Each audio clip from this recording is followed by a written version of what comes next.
సాగునీటి అంశంపై మాజీ మంత్రి సింగిరెడ్డి నిరంజన్ రెడ్డి చేసిన వ్యాఖ్యలు రాజకీయ చర్చకు దారితీశాయి. ఎల్నినో ప్రభావం ఉంటే ఆంధ్రప్రదేశ్ లో రైతులు భారీగా వరి సాగు ఎందుకు చేస్తున్నారని ఆయన ప్రశ్నించారు. తెలంగాణలో రైతులు వరి సాగుకు వెనుకాడుతుంటే ఆంధ్రప్రదేశ్ రైతులకు నీరు తప్పకుండా అందుతుందనే నమ్మకం ఉందన్నారు.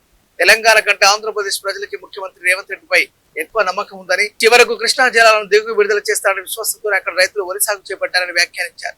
4 రోజుల ఆలస్యమైన 4 టీఎంసీల నీరు దిగువకు వెళ్తుందని, ఆ నీటితో 1000 ఎకరాలు సాగునీరు అందించవచ్చని ఆయన పేర్కొన్నారు.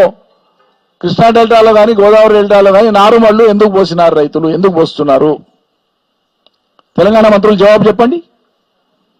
ఎల్లినో ప్రభావమే ఉంటే వరే వేసుకోవద్దు అనేది అయితే మరి నీ తర్వాత కిందికి పోవాలి కదా నీళ్లు.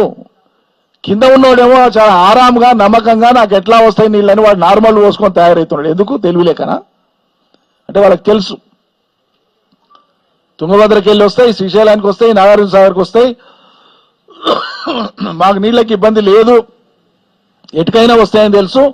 ఏమైనా ఇబ్బంది అయినా మా రేవంత్ రెడ్డి ఉన్నాడా ఎట్లా ఇడుస్తాడని వాళ్ళకి నమ్మకం. ఆంధ్ర వాళ్ళకు, తెలంగాణ వాళ్ళకంటే ఆంధ్ర ప్రజలకు ఎక్కువ నమ్మకం కుదిరింది వాళ్ళ రేవంత్ రెడ్డి మీద, ఈ సర్కారు మీద. ఏమైనా అనిపించాలి కదా వీళ్ళ కొద్దిగా. అరే నీళ్ళు వస్తున్నాయో బరబరా వస్తున్నాయి, ఒక్కనాడు లేట్ అయితే ఒక టీఎంసీ కోల్పోతాం మనం. 4 దినాలు కోల్పోతే 4 టీఎంసీలు పోయినాయి మనకి. 4 టీఎంసీలు అంటే 40,000 ఎకరాలకు నీళ్ళు వస్తాయి. అవి నువ్వు ఇట్లా కళ్ళు మూసుకొని తెరిచే లోపల పోతాయి నీళ్లు. ఈ సోగి లేకపోతే ఎట్లా? అందుకోసమే కేఎల్ఐ కింద మేము నిన్న మాట్లాడినప్పుడేమో అసలే స్టార్ట్ చేయం సార్ అన్నారు. ఆందోళనగా మారుతుంది, రైతులు ఎక్కడికక్కడ తయారవుతున్నారని గమనించి మేము ఇలా ఆత్మకూరుకు వస్తున్నాం, ఇది ఆందోళన కార్యక్రమాన్ని మేము ప్రకటిస్తాం ఇక్కడ అని చెప్పి వాళ్ళకి తెలుసు. కాబట్టి ఇలా పొద్దున ఆగమేఘాల మీద కేఎల్ఐ కింద ఒక్క పంపు స్టార్ట్ చేశాం.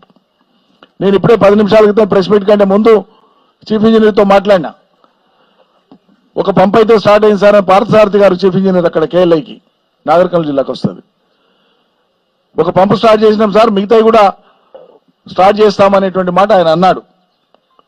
ఈ ఇంజనీర్లకు ఉండేటువంటి ఆ ప్రేమ, ఇంజనీర్లకు ఉండేటువంటి ఆ దయా రైతాంగం మీద మీకు మంత్రులకు ఎమ్మెల్యేలకు లేకపోతే ఎట్లా నాకు అర్థం కాదు.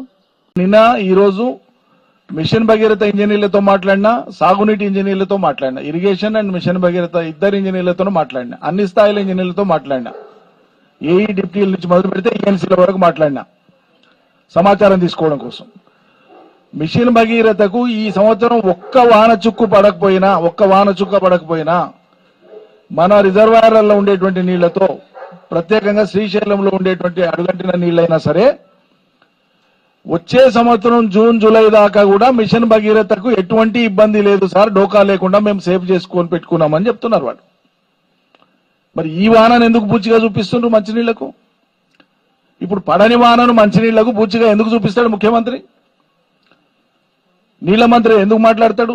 వ్యవసాయ మంత్రి తుమ్మల కూడా అదే మాట్లాడతాడు. అవగాహన ఉండి మాట్లాడతారా వీళ్ళు లేక మాట్లాడతారా అర్థం కాదు.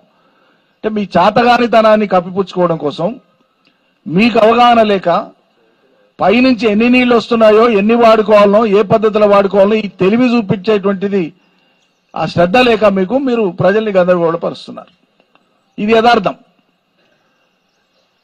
మరి మనతో నీళ్లు వాన పడలే,